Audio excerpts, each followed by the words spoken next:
Tengan todos ustedes muy buenas tardes y otra vez un enorme placer estar aquí en mi alma mater. Debo comenzar felicitando a los organizadores de este evento, no solo por la logística que estoy valorando, sino sobre todo por la gran capacidad de convocatoria que han conseguido a lo largo de todos estos años en los cuales el ESI se viene desarrollando. Esta que es una de las mejores noticias que tiene el país. Ahora sí, entrando ya en los detalles de lo que aquí nos trae es, tengo una presentación en dos partes. Se me pidió que dé un overview de cómo se está orientando la nanotecnología a nivel mundial, tema muy abarcador. Tengo algunos ejemplos, sin embargo. Y una segunda parte donde espero conversar con ustedes nuestros últimos hallazgos de unos proyectos ya que venimos realizando en la Universidad de Puerto Rico, en el recinto universitario de Mayagüez, y de todos ellos he elegido uno, cual conté con la valiosa participación de un estudiante peruano de física de la Universidad Nacional de Trujillo, que comenzó a trabajar en nanomedicina en su maestría. Un joven bastante productivo, en la maestría tiene 4 publicaciones, tenemos 2 todavía que están bajo revisión, un Invention Disclosure que estaríamos preparando próximamente. Debemos comenzar por agradecer a todos aquellos, además de los estudiantes, que hacen posible este tipo de iniciativas. Básicamente las agencias federales americanas son las que nos apoyan de manera bastante continua para poder llevar adelante lo que es parte de lo que voy a presentar en estos momentos, pero también tenemos el apoyo de algunas agencias locales relacionadas al Departamento de Servicios Geológicos de los Estados Unidos y algunas agencias y empresas privadas de Puerto Rico que creen en la investigación y el desarrollo sostenible. Si queremos hablar de nanotecnología, no solamente eso es producir materiales a escala nanométrica, sino sobre todo el poder ser capaces de manipular, explotar, utilizar e identificar nuevas aplicaciones, las propiedades que se presentan a una escala de tamaño por debajo de cierto tamaño crítico. Todos los materiales tienen un tamaño crítico por debajo del cual sus condiciones de estabilidad son distintas. Esto no necesariamente significa que las propiedades van a ser las mejores, pero sí que van a ser diferentes. Y está en la parte de procesamiento, identificar ese tamaño crítico, estabilizarlo, tratar de producir partículas o películas del mismo tamaño, de la misma fase, estructura, composición que permita manipular esas propiedades a escala nanométrica. En caso contrario, solamente estamos produciendo materiales que puedan estar a escala nanométrica, pero que se comportan como el bulk, lo cual no reviste mayor atractivo, ni científico ni tampoco tecnológico. Quiero compartir con ustedes alguna de la información que pudimos recibir en una de las últimas visitas a la Fundación Nacional de Ciencias en los Estados Unidos, donde se presenta un documento bastante interesante que sirve como base a esta primera parte de mi presentación. Esta es la estrategia del gobierno de los Estados Unidos para con el desarrollo de la nanotecnología. Si es que hablamos en décadas pasadas de una fase 1, donde básicamente la intención es definir la visión, hacia dónde queremos movernos en nanotecnología, cómo afecta esto no solo al liderazgo científico y tecnológico de la nación, sino sobre todo a la generación de ingresos, de puestos de trabajo en tecnologías avanzadas. Es lo que se llama Nano 1. Estamos entrando a la fase Nano 2, donde ya no solo nos interesa producir materiales, sino diseñarlos con la intención de poder explotar esas propiedades a las que me refería anteriormente, que pueden ser ópticas, magnéticas, eléctricas, bactericidas, catalíticas. Ustedes mencionen, siempre haber algo que decir con respecto a esas nuevas propiedades mecánicas, superelasticidad, reforzamiento mecánico, nanoporos, etcétera, etcétera. Y la intención es movernos alrededor de 2020 allá a mover mercados que involucren alrededor de $3 trillones en productos que hagan uso de la nanotecnología. Ya no la nanotecnología pasiva, donde solamente utilizamos materiales, por ejemplo, para reforzar mecánicamente una matriz polimérica, sino sistemas activos, donde hacemos uso de esas nuevas propiedades, le hemos hecho un fine tuning para maximizar o minimizar cualquier centro objetivo, el efecto deseado para la aplicación correspondiente. Así luce el perfil de las publicaciones que se relacionan con nanotecnología en el mundo. Como podemos ver, el liderazgo lo tiene la Unión Europea. Estados Unidos está en este nivel tratando de recuperar esa nueva pendiente que esperamos tener pronto. China, una pendiente bastante pronunciada, y un poco más abajo, el Japón, entre los países que mayor productividad han mostrado en publicaciones lideradas por científicos nativos de cada una de esas regiones o países. Veremos que el cambio en la pendiente se realiza entre el 98 y 99, donde vendría pues esa explosión del interés de la tecnología en desarrollar las propiedades a la nanoescala. Con respecto a las aplicaciones para patentes, no nos sorprende que ese break-even point se supera alrededor de la misma década, más o menos en el 2000.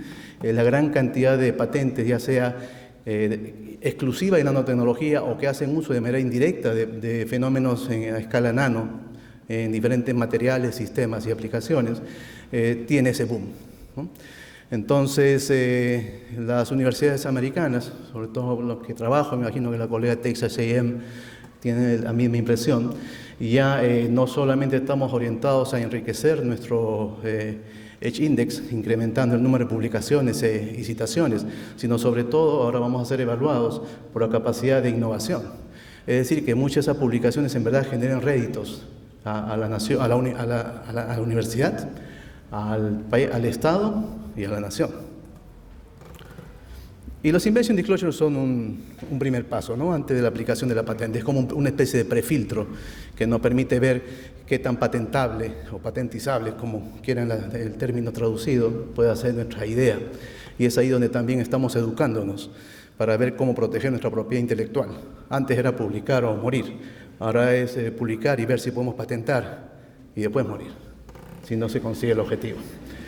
En cuanto a aplicaciones ya reales, ¿okay? Ya no situaciones emotivas, sino en qué se está utilizando ahora la nanotecnología, creo yo que el área de medicina es el que está más cerca a beneficiarse de todos esos fenómenos a los cuales me refería hace un instante. Y un buen ejemplo, extraído de ese reporte al cual hacía mención, es el que aparece aquí, un grupo de tecnologías y empresas y nombres comerciales ya aprobados por la FDA, que como podrán saber es el organismo que autoriza a que estos materiales o procesos o tecnologías sean aplicadas en seres humanos. Estos productos ya están siendo aplicados bajo la aprobación de esta agencia. Tenemos, por ejemplo, las nanoesferas, que son básicamente nanopartículas de oro. Hace quizás 7 o 8 años aquí en el mismo ESI hablamos del uso de las nanopartículas de oro para thermal ablation. Ahora ya se están utilizando, por ejemplo, para detectar proteínas y ácidos nucleicos de interés que permitirían cierto tipo de diagnósticos. La empresa Luna, que hace uso de partículas superparamagnéticas de óxido de hierro. Para los que recordamos algo de mineralogía, eso es magnetita básicamente, o magnemita, para mejorar el contraste en técnica de MRI. NanoOS lo que produce son nanocristales de fosfato de calcio, que como podrán ustedes también conocer, mineralógicamente hablando, este es un hidroxiapatito, que es el componente más importante en la estructura ósea, ya sea para reemplazar huesos o ya sea para reforzamiento de estructuras óseas en seres humanos. Y así podríamos ver más ejemplos como Probench y Abraxane, que está utilizando nanopartículas de albúmina para la ubicación local de medicinas contra el cáncer en caso de metástasis, en cáncer de senos, por ejemplo. Esta es la situación que según este reporte visionario del 2020 en la que nos tendríamos que encontrar o ubicarnos o adaptarnos a ella. Ya les hablé de lo que sería la fase Nano 1, donde básicamente desarrollamos infraestructura. Si vieran la cantidad de fondos que surgían para implementar equipos, incluso para contratación de profesores, becas para estudiantes, graduados y posgraduados para trabajar en nanotecnología. Desarrollo de la fuerza de trabajo, por supuesto, y buscar socios estratégicos. Estos problemas son tan complejos. Miren, yo trabajo en ciencias materiales y hablando de medicina, sencillamente porque tengo la gente adecuada que me rodea y me permite pues, complementar aquellos otros conceptos.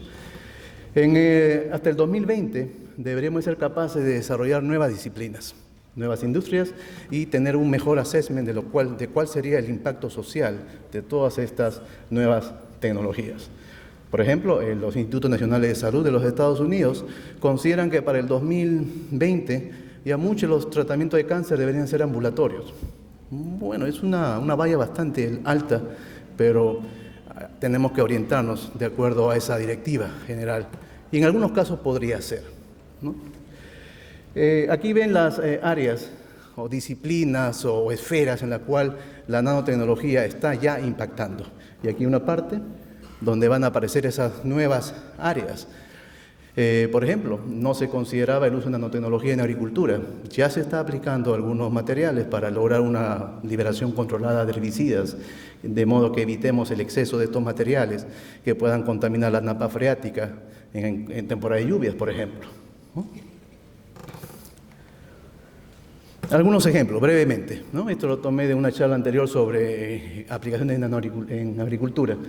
Esta es una suspensión de nanopartículas de oro, el color rojizo por debajo de los 50 nanómetros, esto es lo que ocurre con el oro, y en presencia de leche prácticamente el color no varía, pero cuando agregamos diferentes cantidades de melamine, que es un agente que se utiliza para adulterar la leche, ¿no? Para darle el color, la textura, pero tengo entendido, sacrificando el valor nutricional de la leche. Vemos de que conforme se incrementa la concentración, en algún momento esa suspensión va a cambiar de color. Si nos damos cuenta, esto es un sistema, un sensor. Quiere decir que si tenemos leche adulterada y lo ponemos una muestra de ella puesta en contacto con estas soluciones de nanopartículas de oro y cambia de color a este tono medio grisáceo, es porque está adulterada, ¿verdad? Y se entiende de esta manera, donde tenemos la melamina, nanopartículas de oro aisladas, no agregadas, tienen este color de color vino, en presencia de la melamina, que actúa como una especie de puente entre las partículas, hacen que éstas se agreguen. Cuando se agregan, se comportan como partículas de mayor tamaño, cambian sus propiedades ópticas y de ahí el cambio de color. Un alimento se descompone debido a la combinación nefasta de humedad y oxígeno del aire, ¿no? Putrefacción. Entonces, si queremos ver si los alimentos que podamos importar tienen esa limitación, esta es una opción. Se preparan unos discos con nanopartículas de dióxido de titanio, que es un fotocatalizador, podrán saberlo, en presencia de azul de metileno, que es un tinte orgánico. Entonces, en presencia de oxígeno del aire, esto se oxida dando el tono azulino en el disco. Si, digamos, evacuamos el aire del interior de este envase, donde está esta pieza de carne, y colocamos esto al tiempo cero, tenemos un disco aquí, que espero que lo puedan apreciar, completamente incoloro, aquí afuera también. Conforme pasa el tiempo de exposición de este sistema al medio ambiente, el disco que está fuera del sobre se torna azulado, obviamente, estaba en contacto con oxígeno del aire, pero el que está en el interior no cambia de color, sugiriendo de que ese envase no ha sido violentado, el alimento debería estar en buenas condiciones. Pero si por alguna razón se rasga esa superficie polimérica, ese envase plástico, y vemos que el disco se tornó azul, ya ingresó el aire y es momento de descartar esa muestra y quizás todo el cargamento. En la parte ambiental tenemos muchas aplicaciones muy interesantes. Por ejemplo, aquí tenemos una partícula que puede ser de hematita o puede ser de magnetita, aprovechando la propiedad magnética de ese material. La funcionalizamos, de modo que colocamos grupos funcionales que solo tengan afinidad física, química o fisicoquímica, por ejemplo, con bacterias del tipo E. coli, de modo que solo con ellas se asocien. Luego, sencillamente aplicamos un campo magnético externo, removemos unas partículas magnéticas junto con estas bacterias, y no solo estaríamos haciendo una especie de limpieza selectiva del agua, sino que podríamos cuantificar la cantidad de E. coli. Es cierto, antes que me digan algo, hay cepas de E. coli que son incluso necesarias para el individuo, pero estoy hablando, por ejemplo, de la cepa OH157, que es la que provoca severos problemas gastrointestinales. Y esto lo podemos aplicar a salmonela, a enterococos y todas esas bacterias que nos causan gran cantidad de problemas. El enfoque de los sistemas de tratamiento de agua ahora es remover, recircular, pero remover especies contaminantes cada vez más complejas, no solo metales pesados, sino oxidaniones, compuestos orgánicos, desalinizar, es decir, utilizar salmueras o aguas tipo brackish en la industria del petróleo, es bastante común. O subterráneas con cierto contenido de sal, y en el otro extremo estaría el agua de mar, que sería extremadamente salino, como fuente alterna de agua. Créame, hay muchas partes del mundo de que el problema del agua es tan severo, En Puerto Rico tuvimos una sequía bastante importante toda la segunda mitad de este año, que nos hace pensar, nos obliga a buscar alternativas para ver otras fuentes de agua. Y a la NASA también le interesa porque una forma de que el hombre se introduzca en estos viajes de largo aliento es de que seamos capaces de regenerar el agua, que se agote y se va a regenerar a partir de las heces, la orina, el aliento y la humedad que podría haber en la cápsula, si alguna, ¿no? Y hay alternativas para tratar de potabilizar esa agua que técnicamente hablando es un agua salina. Este es muy interesante porque es una tecnología que se está aplicando con bastante éxito ante los derrames de petróleo. Tenemos una superficie que si la recubrimos con silano son grupos de silicio y oxígeno, y calentamos a cierta temperatura, 234 dice la referencia, ¿no? Se convierte en una superficie completamente hidrofóbica. Esta es una gota de agua y ustedes pueden ver el ángulo de contacto ahí, ¿no? La esfera prácticamente sin deformarse, indicando que no moja la superficie. Sin embargo, si esta superficie la calentamos a 380, los grupos silano se desorben de la misma y la superficie es completamente hidrofílica, se vuelve a mojar. Entonces, lo que están haciendo los colegas de MIT es desarrollar un sistema con unas membranas con estas superficies súper hidrofóbicas, de modo que puedan remover esas partículas de petróleo, esas emulsiones, la parte de emulsiones que podrían quedar luego de un derrame que no ha sido adecuadamente tratado. Como ya lo mencionaron en la charla anterior, la eficiencia de un catalizador va a depender no solo del tipo de material, no solo del tamaño, sino también de la distribución. Este es un bonito ejemplo. Aquí hablamos de nanopartículas de oro 30 nanómetros, cubiertas por nanopartículas de dióxido de titanio, pero si lo comparamos con este nuevo arreglo, de los mismos materiales, pero con partículas de oro del orden de 3 nanómetros, y que están decorando la superficie del dióxido de titanio, la eficiencia en catálisis de este sistema es mucho más eficiente que el anterior. Entonces, no solamente es colocar los materiales a ver qué pasa, sino ver si podríamos promover ese tipo de decoración de manera controlada para poder incrementar la eficiencia en nuestros procesos de catálisis.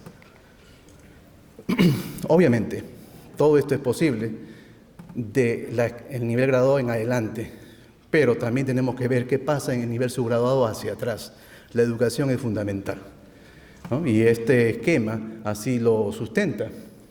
En los primeros años, donde comenzó a hacerse importante la nanotecnología en la nación americana, teníamos el encargo de desarrollar nuevos sistemas curriculares, es decir, introducir a los jóvenes de antegrado a conceptos de nanotecnología, de propiedades materiales de escala nanométricas y aplicaciones tradicionales y futuras. De modo que cuando lleguen a escuela graduada no sea algo nuevo como para muchos de nosotros que aprendimos recién en el doctorado o algo de esto. En los últimos años nos estamos moviendo a K-12. K-12 es desde kindergarten. Desde los niños de kinder ya están siendo involucrados o impactados con este tipo de tecnologías. Ustedes me preguntarán, ¿y cómo se le hace entender esto a un niño de kindergarten? Lo que para ponerlo a mí me tomó varios años en el doctorado. Jóvenes, la creatividad no tiene límites, ¿no? Hay ejemplos, tendría toda una charla de darle ejemplos cómo impactar a estos jovencitos en entender lo que es nanotecnología jugando, ensamblando, formando modelos con globos, haciendo juegos para demostrar cómo un electrón pasa de la banda de conducción a la banda de valencia. Es increíble. Y esos jovencitos asimilan el concepto. En Estados Unidos tenemos lo que se conoce como los Nano Days, que es desarrollar ferias para toda la comunidad. Ya no solo los jóvenes en las escuelas, sino la comunidad del pueblo, los papás, las comunidades que tengan que relacionarse con este tipo de iniciativas. Y tenemos en diferentes localidades y para eso, bueno, organizamos diferentes presentaciones, módulos, charlas. Llevamos a nuestros mejores científicos a dar charlas, porque el investigador no solo es aquel que destaca en el laboratorio, en las publicaciones, sino que también es capaz de transmitir su conocimiento a la comunidad. Es el investigador que nosotros queremos, por lo menos en nuestra universidad. Ok, entonces en esta segunda mitad un caso más específico, dentro de los minutos que me permita la presentación. Cómo utilizar estos nanomateriales en medicina, porque le dije que esa es el área que más impacto podríamos tener en la actualidad.